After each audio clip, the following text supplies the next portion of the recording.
fabulous job. Like me, a former newspaper guy, was at a meeting of football coaches, and they were talking about officials. And there's a recommendation in Colorado, because they're running short of football officials, the recommendation is that every school, every football team in the state schedule at least one home game that's not on a Friday night. And that changes the whole landscape. If you can't play on your Friday nights. So I kind of retweeted that, and there was a really good follow-up. And I got this one from the Trailways Conference Twitter account. This is in Wisconsin. It said, our conference in Wisconsin has 4 Friday night games next season with no officiating crews. Right now we're looking for volunteers to play Thursday and Saturday, but we may be discussing this type of strategy before long. So there's evidence right there. Colorado and Wisconsin football games, football schedules being juggled.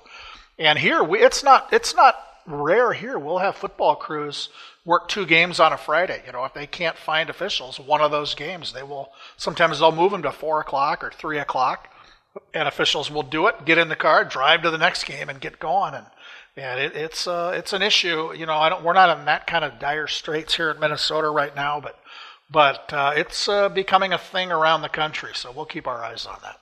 Non-Simpsons tweet of the week. I love this. This is the non-Simpsons. These are my favorite categories of all time. This is from a guy Jeff Muniche, who's one of the behind-the-scenes guys with the Timberwolves, one of the big hoop heads. I saw him at the Breakdown Saturday. So in a string of tweets last week about officials and shortages, here's what Jeff tweeted. I have this other really cool idea. Parents and fans treat officials just a shade better at all the junior levels, and perhaps they would not be quitting in record numbers. And that's part of it. Mm-hmm. Young kids, high school kids, or maybe college kids, or, people in their 20s will start working, junior high games, club tournaments, in whatever sport it is, and they get yelled at, and they're not making any money. And they said, this is it, I'm done with this. So they walk away. So let's, Mom and Dad, Grandpa and Grandma, let's be a little nicer to all those officials you run into. They're not doing this for the money, and we need them. So let's take Jeff Muniche's advice and treat him a little better. Let's see what happens. And Jeff, if you don't know who Jeff is Vice President. I always call him Vice President of Happiness with the Minnesota Timberwolves. Exactly. He's a former excellent standout high school basketball player in the state of Minnesota, who is just one of the nicest people you meet in sports. And I believe he's been there since the start. He has been there since the start. In fact, I've had him on podcasts occasionally, once on my old show and once with the John Krasinski show, where he's told stories about just how primitive everything was when they first got here, and how like the first they're setting up for the first game, and like the tickets didn't get out to people, and they had it.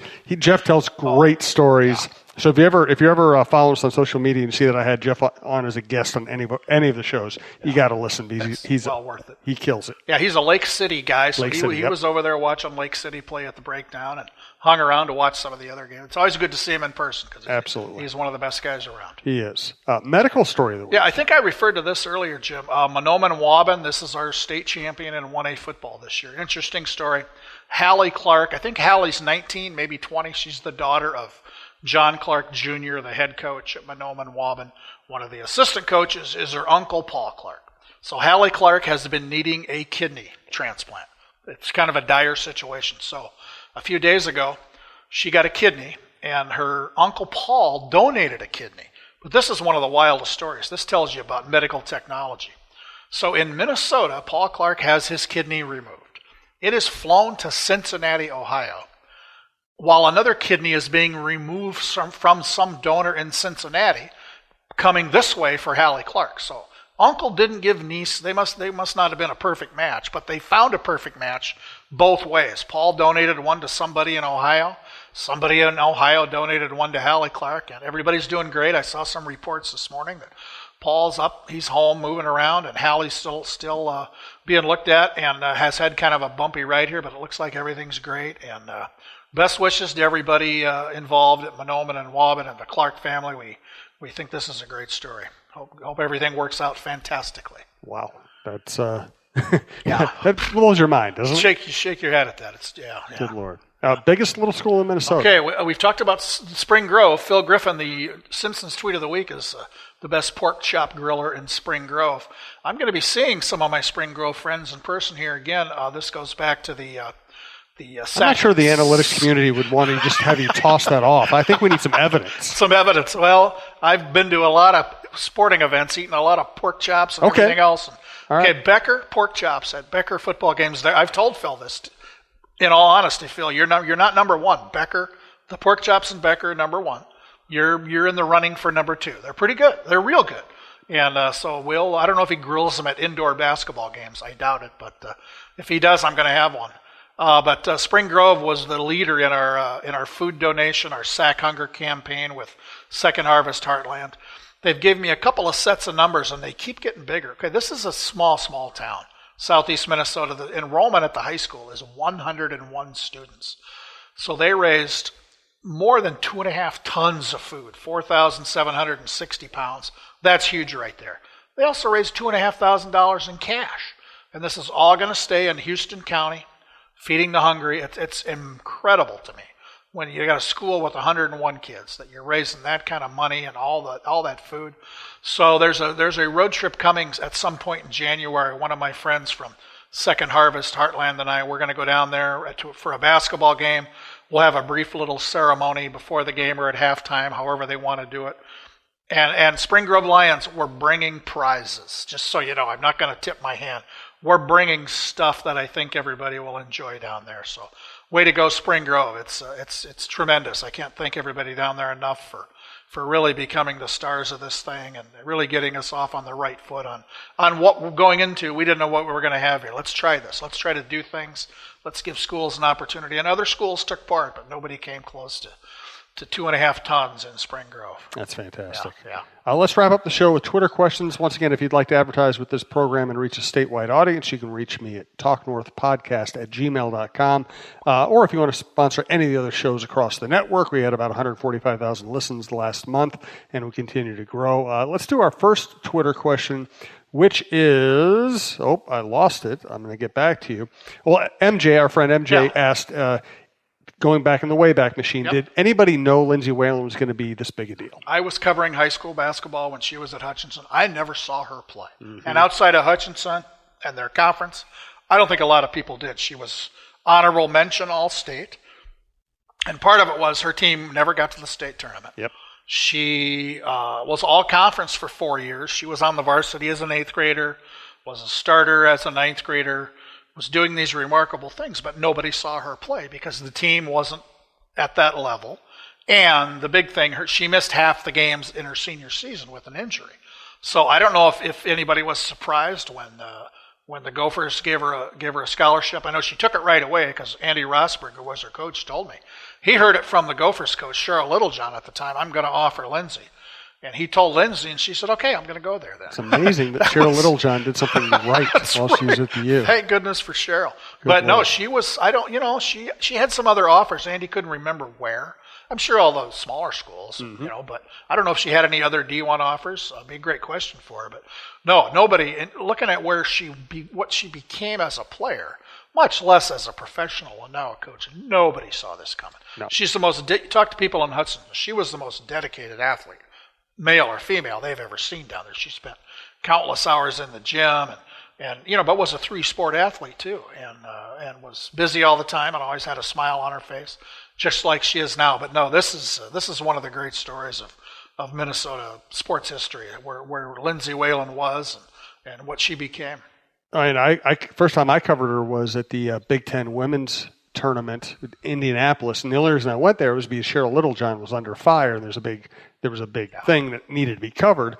And I watched Lindsay play, and this is as a freshman, and I thought, maybe she'll be pretty good. Yeah. But that's it. I mean, I didn't see greatness at all.